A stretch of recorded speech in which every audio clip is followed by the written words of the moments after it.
Kalau Anda mau tahu cara bertahan hidup di tengah mesin penggiling daging yang namanya politik Indonesia ya, Mesin yang sangat brutal pastinya. benar sekali. Apalagi kalau harus melewati 5 periode yang brutal, penuh pengkhianatan dan pergeseran kekuasaan yang, tidak tertebak sama sekali. Mhm. Saran saya sih cuma satu, jangan belajar ilmu politik, tapi belajarlah cara ngebangun kapal. Wah, itu pembukaan yang sangat spesifik ya. Tapi jujur, masuk akal sih. Masuk akal gimana tuh? Ya, karena politik kita itu kan bukan cuma riak air biasa ya, itu lautan badai. Sebagian besar politisi itu tenggelam cuma setelah 1 atau 2 periode. Betul, karena mereka cuma tahu cara berenang ya, bukan cara ngebangun sesuatu yang bisa menahan ombak. Nah, persis. Itu analogi yang pas banget. Makanya di penelusuran mendalam kita hari ini, kita bakal membedah sebuah anomali. Kita akan ngomongin rekam jejak Insinyur Ridwan Hisyam atau yang biasa disapa Bung RH. Oh, sang singa parlemen ya. Betul. Beliau ini awalnya seorang teknokrat, terus pengusaha properti, tiba-tiba melompat ke arena politik. Dan entah gimana caranya, berhasil bertransformasi jadi politisi senior Partai Golkar selama 5 periode loh. 5 periode itu bukan hal yang gampang di Indonesia. Sama sekali nggak gampang. Tapi gini, misi kita di sesi bedah tokoh ini bukan sekedar ngebacain halaman Wikipedia beliau ya. Kita mau cari tahu gimana persisnya pola pikir seorang insinyur dan pebisnis ini bisa dipakai buat menaklukkan ekosistem birokrasi yang lamban. Dan bagi Anda yang lagi dengerin, ini tuh bukan sekedar cerita sejarah politik biasa ya. Ini sebenarnya masterclass soal manajemen krisis. Setuju. Soal gimana menavigasi lingkungan kerja yang mungkin beracun atau toksik gitu ya. Betul sekali. Anda mungkin nggak kerja di DPR ya, tapi Anda pasti pernah ngadepin yang namanya politik kantor atau perebutan anggaran antar departemen gitu kan. Oh ya, atau klien dan bos yang keras kepala ya. Nah itu. Jadi memahami gimana tokoh kayak Bung RH ini bawa sistem dan efisiensi ke dalam ruangan yang penuh kekacauan, itu skill bertahan hidup yang bisa langsung Anda tiru. Oke, jadi mari kita mundur dulu nih ke titik nol. Bung RH ini lahir di Surabaya tahun 1958. Wah, arek Surabaya nih. Iya, jadi etos kerja keras khas Jawa Timurnya kerasa banget. Tapi yang bikin saya agak salah fokus itu latar belakang pendidikannya. Beliau ini lulusan teknik perkapalan dari Institut Teknologi 10 November atau ITS Surabaya. Teknik perkapalan ya. Iya, tadi kan di awal saya sempat nyinggung soal ngebangun kapal nih. Kalau dipikir-pikir secara praktis, apa sih bedanya otak seorang insinyur perkapalan sama katakanlah otak pengacara waktu mereka masuk ke ruang sidang parlemen? Perbedaannya itu ada di fundamental cara mereka ngelihat sebuah masalah. Oke, maksudnya gimana tuh? Gini, seorang pengacara atau politisi murni ya, mereka biasanya ngelihat rancangan undang-undang itu sebagai ajang debat. Mereka debat soal frasa, definisi hukum, atau celah argumentasi. Main kata-kata lah ya. Betul. Tapi insinyur perkapalan, mereka itu diajarin soal fisika realitas. Membangun kapal kan bukan cuma soal bikin besi bisa ngapung di air ya. Wah iya, kalau cuma ngapung mah Baskom juga ngapung. Nah itu dia. Inti dari perkapalan itu adalah kompartementalisasi dan integritas struktural. Tunggu dulu, kompartementalisasi? Maksudnya lambung kapalnya dibagi-bagi gitu? Presis. Jadi kalau kapal tiba-tiba nabrak karang, terus lambung kirinya robek, air kan otomatis masuk tuh. Oh iya benar. Kalau kapalnya nggak punya kompartemen, airnya bakal menyebar kemana-mana, dan kapalnya pasti tenggelam. Tapi insinyur itu merancang sekat-sekat baja.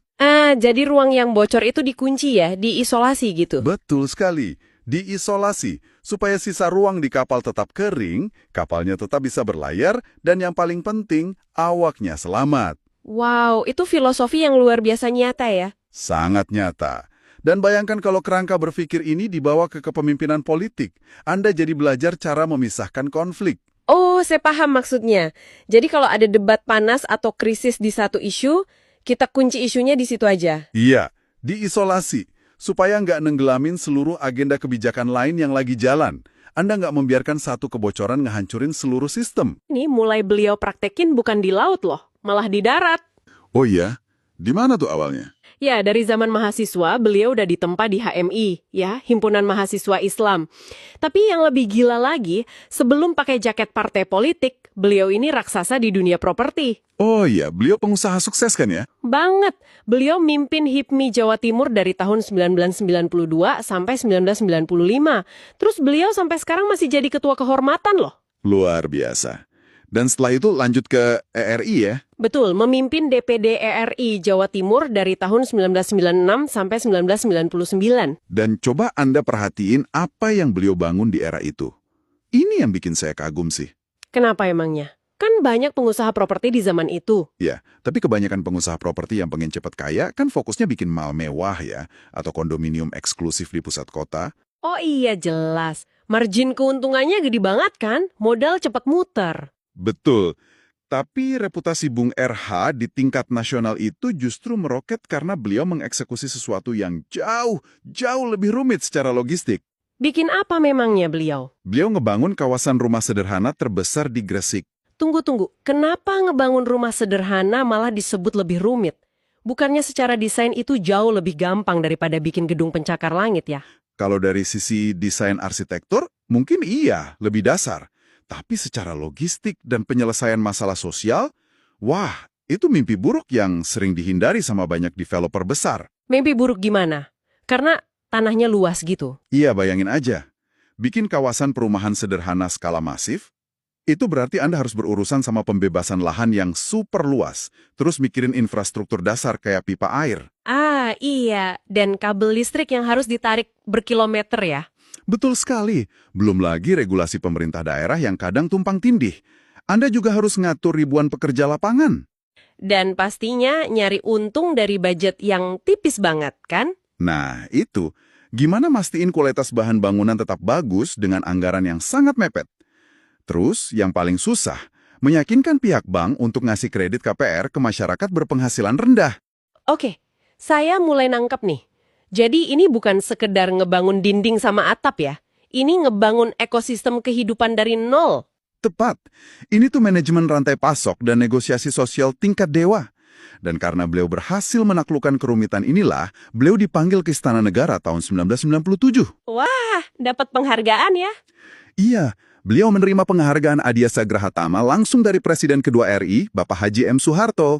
Oh wow, dari Presiden Soeharto langsung ya. Betul. Dan penghargaan itu bukan cuma piala buat dipajang di lemari loh. Itu pengakuan resmi dari negara bahwa orang ini mampu menerjemahkan kebijakan pemenuhan kebutuhan dasar rakyat. Yaitu kebutuhan papan ya, rumah. Iya, diterjemahkan jadi batu bata dan semen yang nyata di lapangan. Bukan cuma teori di atas kertas. Ini benar-benar ngasih konteks baru sih. Maksudnya, Bung RH ngebuktiin kalau dia bisa nyelesain masalah sosial dalam skala raksasa, jauh sebelum beliau benar-benar masuk ke pemerintahan. Fondasinya udah kuat duluan. Nah, ini bawa kita ke tahun 1997, saat beliau akhirnya melompat ke dunia politik formal sebagai utusan daerah MPRI. Dan setelah itu karirnya mengakar kuat di DPR RI ya. Benar, berlanjut dari periode 1999 sampai 2004, terus 2004 ke 2009, sempat jeda, lalu masuk lagi 2014 ke 2019, sampai yang terakhir 2019 ke 2024. Total 5 periode. Rekam jejak yang sangat panjang untuk ukuran politisi kita. Iya, panjang banget. Tapi gini, jujur aja nih, di titik ini saya sebagai pendengar pasti ngerasa agak skeptis. Loh, kenapa skeptis? Ada yang mengganjal? Ya, kita kan sering banget ya dengar narasi manis soal pengusaha sukses yang masuk pemerintahan buat beresin negara. Oh ya, klise kampanye banget itu ya. Nah itu, tapi pada kenyataannya pas mereka nyoba ngejalanin sebuah kementerian atau lembaga legislatif, kayak ngejalanin PT atau perusahaan swasta, akhirnya malah sering kacau balau. Karena mindsetnya beda ya? Sangat beda. DNA dunia usaha itu kan ngejar margin profit, motong biaya sana-sini. Kalau ada divisi yang nggak nguntungin ya pecat aja orang-orangnya. Betul, potong kompas biar efisien. Tapi kan pemerintah itu tugasnya ngurus pelayanan publik. Anda nggak mungkin kan mem-PHK warga negara yang miskin cuma karena mereka nggak nguntungin negara? Iya, jelas nggak bisa gitu cara kerjanya. Nah, pertanyaannya, apa Bung RH ini masuk ke parlemen terus secara naif, bertingkah kayak CEO yang asal pangkas anggaran subsidi? Gimana caranya beliau mempertahankan integritas di persimpangan ini? Pertanyaan yang sangat tajam. Anda baru aja menembus jantung dari dilema seorang teknokrat. Iya kan, banyak pengusaha hancur reputasinya pas masuk politik. Benar, karena mereka mengira negara itu adalah perseroan terbatas. Tapi Bung RH ini mengartikulasikan perbedaan itu dengan sangat presisi. Beliau sadar metrik keberhasilannya udah berubah. Berubah jadi apa? Beliau nggak pernah nyoba jadiin negara sebagai mesin pencetak uang tunai.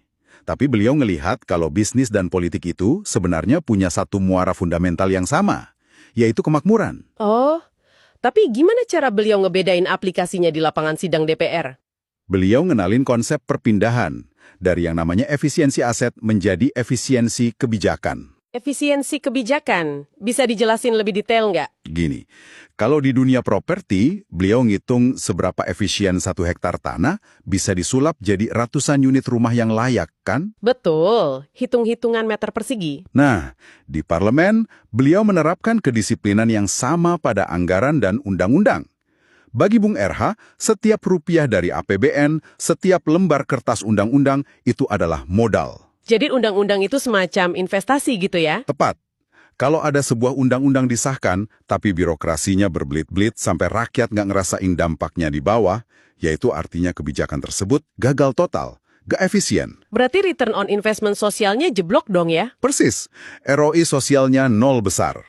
Jadi alih-alih motong program pro-rakyat kayak CEO yang kejam, beliau ini justru menyerang inefisiensi birokrasinya. Jadi anggarannya tetap ada, tapi pipanya yang dibenerin. Betul. Beliau pakai insting audit bisnisnya buat mastiin regulasi pemerintah itu benar-benar mendarat dengan selamat di masyarakat. Sama kayak beliau mastiin pipa air benar-benar ngalir sampai ke perumahan rakyat di Gresik dulu. Masuk akal banget sih ini. Beliau ngubah definisi profit. Dari yang tadinya uang tunai di bank, jadi dampak sosial yang bisa diukur dengan jelas. Dan itu butuh disiplin tingkat tinggi. Pantas ada beliau menuntut standar profesionalisme yang ekstrim di parlemen ya. Dan kayaknya kapasitas manajerial tingkat dewa ini bukan kebetulan deh. Nggak mungkin kebetulan. Lihat aja portofolio beliau. Betul. Coba kita lihat daftar organisasinya. Di saat yang bersamaan beliau lagi mikirin kebijakan negara di Senayan, beliau juga mengelola jaringan lintas sektor yang rumit banget loh. Iya, rentangnya luas banget. Misalnya, beliau itu jadi ketua PPK Kosgoro 1957 dari 2013 sampai 2018. Terus jadi bendahara umum Satkar Ulama Indonesia periode 2012-2017. Spektrumnya dari pengusaha sampai ulama ya? Dan relevansinya bertahan sampai ke masa depan loh. Buktinya, beliau diproyeksikan menjabat sebagai Wakil Ketua Komisi 13 Dewan Pertimbangan Kadin Indonesia buat periode 2025 sampai 2030 nanti. Nah, kalau Anda ngelihat rentang waktu dan jenis organisasi yang beliau pimpin ya, ini nunjukin satu skill krusial. Skill apa itu? Penguasaan stakeholder management atau manajemen pemangku kepentingan. Oh iya, karena ngadepin ulama pasti beda dong cara ngomongnya sama ngadepin pengusaha. Sangat beda. Anda nggak bisa mimpin ulama, insinyur, pedagang pasar, sama politisi murni pakai gaya komunikasi yang sama. Pasti kacau. Bung RH ini mampu nyelarasing berbagai kepentingan yang saling tabrakan karena beliau itu terbiasa ngebikin struktur dari kekacauan. Oke, mari kita lihat gimana struktur itu bekerja secara nyata pas beliau megang palu sidang di Komisi DPR ya. Beliau ini kan sering ditaruh di posisi yang sangat strategis, berurusan sama mesin utamanya negara. Ya, komisi-komisi yang berat. Betul, beliau pernah di Komisi 7. Ini yang ngurusin energi, sumber daya mineral, perindustrian, sampai BRIN. Terus, beliau juga lama berkiprah di Komisi 10. Komisi 10 itu soal manusia ya? Betul, membidangi pendidikan, pariwisata, sama pemuda dan olahraga. Jadi rentangnya tuh dari energi fisik sampai ke sumber daya manusianya. Pemilihan dua area ini menurut saya sangat cerdas dan strategis. Coba kita bedah yang Komisi 7 dulu ya. Boleh. Gimana peran beliau di sana? Di Komisi 7 ini, kita ngelihat sang teknokrat perkapalan itu kembali bekerja keras. Isu energi buat beliau itu bukan soal retorika kampanye. Ini murni isu matematika dan ketahanan fisik. Maksudnya nggak bisa cuma pakai pidato heroik gitu? Nggak bisa sama sekali. Anda nggak bisa cuma berdiri di mimbar dan berpidato minta kemandirian energi. Anda harus ngitung rasio cadangan minyak bumi kita, kapasitas kilang yang ada, sampai target bauran energi terbarukan. Semuanya angka ya? Iya. Dan Bung RH ini sangat vokal dorong kemandirian energi, karena secara fundamental beliau tahu satu hal. Sebuah negara yang terlalu bergantung sama energi impor, itu sama aja kayak kapal yang siap ditenggelamkan kapan aja sama negara lain. Wah, analogi kapalnya balik lagi nih. Kalau keran energinya ditutup negara lain, kapalnya mogok di tengah laut ya? Persis. Makanya beliau selalu menuntut pemerintah untuk menyajikan data real saat rapat, bukan sekedar janji politis yang manis didengar. Ini benar-benar pendekatan fisika realitas tadi ya. Kayak, kalau kita tekan tombol undang-undang ini sekarang, apakah mesin energinya benar-benar menyala 10 tahun lagi, atau malah meledak karena pasokan batu baranya habis? Betul, dan mentalitas yang sama ini juga beliau bawa ke Komisi 10 loh. Nah, ini yang bikin saya penasaran. Komisi 10 itu kan ngurusin pendidikan ya, sangat jauh dari urusan semen, minyak, dan turbin. Gimana ceritanya? Meskipun jauh, tapi prinsip efisiensinya tetap sama. Beliau melihat pendidikan itu sebagai infrastruktur jangka panjang. Oh, sama-sama infrastruktur tapi bentuknya manusia. Tepat, Anda bisa aja bangun ratusan pabrik super canggih waktu di Komisi 7. Tapi kalau otak manusia yang harus mengoperasikan pabrik itu tertinggal zaman, investasi triliunan itu percuma, rongsokan jadinya. Bener juga. Mesinnya canggih tapi nggak ada yang bisa neken tombolnya dengan benar. Makanya di Komisi 10, fokus Bung RH itu ke peningkatan kualitas SDM. Buat beliau, kesejahteraan guru dan relevansi kurikulum itu adalah fondasinya.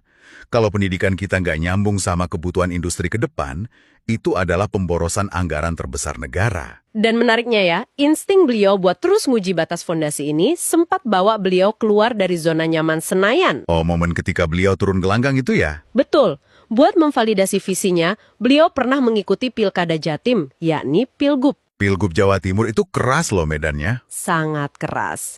Dan meskipun pada akhirnya takdir beliau tetap berada di jalur legislatif nasional, fakta bahwa beliau berani turun ini menurut saya sangat krusial. Saya setuju 100%. Bertarung di level eksekutif, apalagi di provinsi kelas berat kayak Jawa Timur, itu akan mengubah total cara pandang seseorang. Kenapa bisa berubah total? Karena saat Anda turun sebagai calon kepala daerah, Anda udah nggak bisa lagi sembunyi di balik meja rapat ber-AC di Senayan. Anda harus turun ke pasar. Tatap muka langsung sama pemilihnya ya? Iya. Anda berhadapan langsung dengan petani yang lagi stres karena pupuk langka. Atau ngobrol sama nelayan yang solarnya diselundupkan oknum. Realitas lapangan yang nggak ada di draft undang-undang ya? Betul. Pengalaman keras di lapangan ini yang menyuntikkan empati dan realisme ke dalam otak teknokratnya Bung RH. Jadi pas beliau balik ke Jakarta, dampaknya gimana? Saat beliau kembali nyusun undang-undang di komisi, beliau jadi tahu persis di titik mana nih dari pasal-pasal ini yang kira-kira bakal gagal dieksekusi sama bupati atau gubernur di daerah. Oh, dia tahu celah gagalnya duluan ya? Oke, tapi ini memunculkan satu tanda tanya besar di kepala saya nih. Apa itu? Coba kita rangkum ya. Kita punya sosok dengan rekam jejak pengusaha yang keras, sangat ketat soal efisiensi anggaran, vokal menuntut metrik keberhasilan dari menteri, berani turun bertarung di Pilgub, dan julukannya singa parlemen. Terdengar intimidatif ya? Sangat intimidatif. Bukannya kombinasi ini tuh resep sempurna buat jadi politisi yang kaku, jadi tiran waktu berdebat, dan akhirnya dibenci sama kolega-koleganya yang mungkin lebih santai. Secara logika sih harusnya begitu. Nah iya, gimana caranya beliau nggak dimusuhi di ekosistem parlemen yang justru nafas utamanya itu adalah kompromi dan lobby-lobby? Itu asumsi yang sangat valid, tapi disinilah kita nemuin alasan utama kenapa beliau bisa bertahan sampai 5 periode. Beliau itu justru tidak menjadi tiran yang kaku atau ditakuti kolega. Masa sih? Terus beliau jadi apa dong? Sebaliknya, di koridor Senayan sana, beliau ini justru sangat dihormati dan sering disebut sebagai jembatan konsensus. Tunggu dulu, orang yang amat sangat menuntut logika, efisiensi malah jadi negosiator di ruangan yang penuh ego politik? Aneh ya kedengarannya? Iya aneh. Gimana caranya beliau nundukin ego lintas partai itu? Rahasianya itu ternyata ada pada pendidikan strategis yang beliau kejar di luar gelar insinyurnya.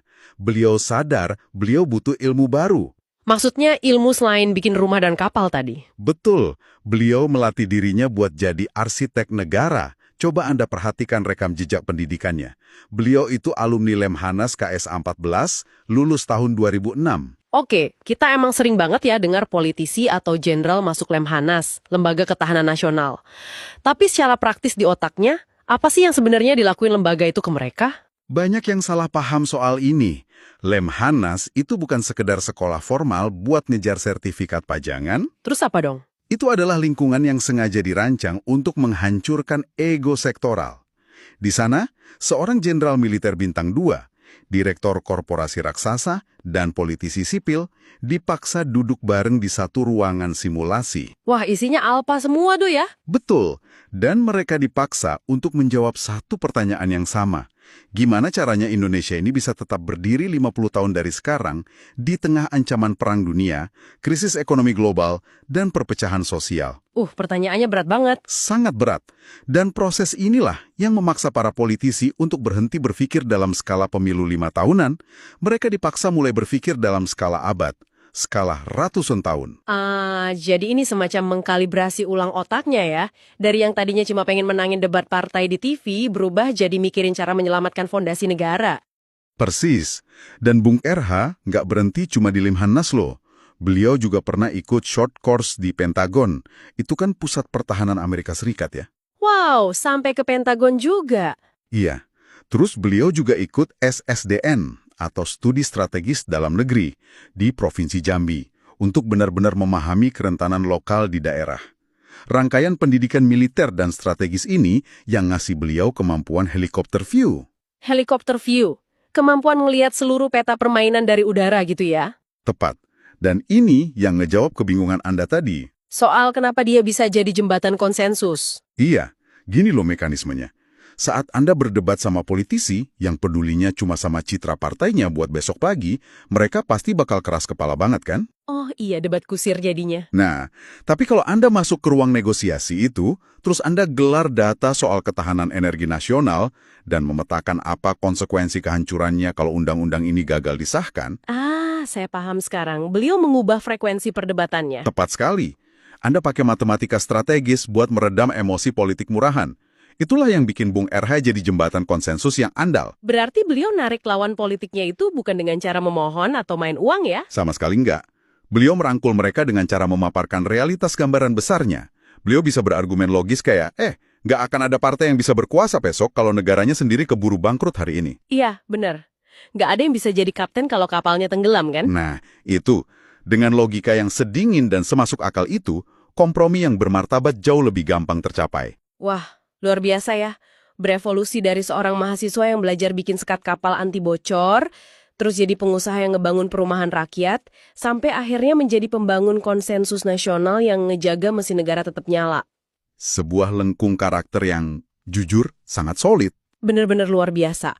Jadi saat kita coba narik benang merah dari semua sumber yang udah kita bongkar hari ini ya, rekam jejak Bung RH ini benar-benar menghancurkan mitos lama kita.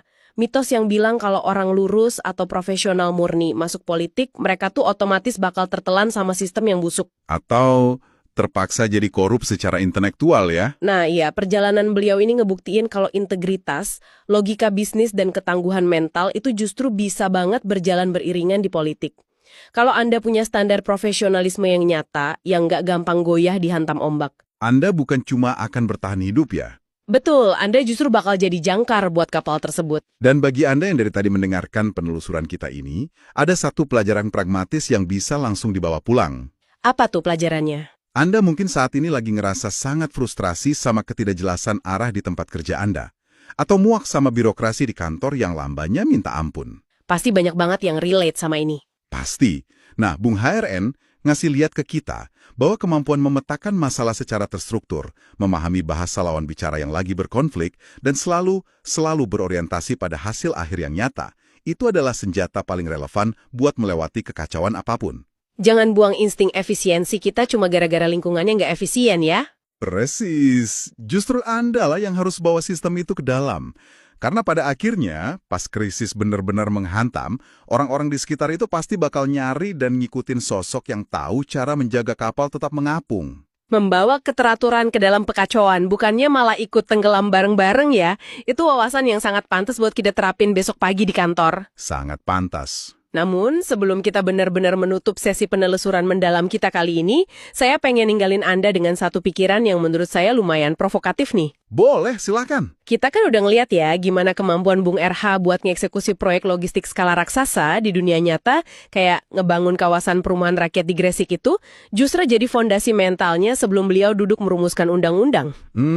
Ada rekam jejak karyanya dulu. Nah, bayangkan nih, gimana kira-kira wajah politik kita, kelancaran birokrasi kita, dan logika undang-undang di negara kita kalau kita berani ngubah syarat pencalonan anggota legislatif. Wah, ide radikal nih. Diubah gimana maksudnya? Gimana kalau setiap calon wakil rakyat, sebelum nama dan foto mereka boleh dicetak di kertas suara pemilu, mereka diwajibkan untuk ngebuktiin dulu kalau mereka pernah memimpin dan menyelesaikan setidaknya satu proyek fisik atau sosial yang nyata dan terukur di masyarakat. Wah, ini menarik. Gak cuma modal pasang baliho doang berarti ya? Sama sekali nggak. Entah itu mereka pernah ngebangun bisnis manufaktur yang ngehidupin ratusan keluarga, atau mengelola yayasan yang terbukti berhasil nekan angka stunting di desanya, atau ngembangin inovasi teknologi hijau yang angkanya bisa diaudit. Jadi benar-benar ada bukti proof of work-nya ya? Betul. Apakah dengan mewajibkan kasarnya keringat di lapangan sebelum mereka dapat kursi empuk di parlemen, itu bakal ngebersihin perpolitikan kita dari janji-janji kosong? Kemungkinan besar sih iya. Apakah dengan syarat kayak gitu, kita bakal dapetin lebih banyak arsitek peradaban kayak Bung R.A. dan lebih sedikit penjual ludah? Itu pertanyaan yang bikin merinding sih kalau dibayangin dampaknya buat Indonesia. Nah, itu adalah sesuatu yang layak banget buat Anda renungkan sambil nyeruput kopi Anda hari ini. Terima kasih banyak sudah mendengarkan penelusuran kita. Tetaplah kritis, pertanyakan segalanya, dan sampai jumpa di sesi bedah tokoh kita berikutnya.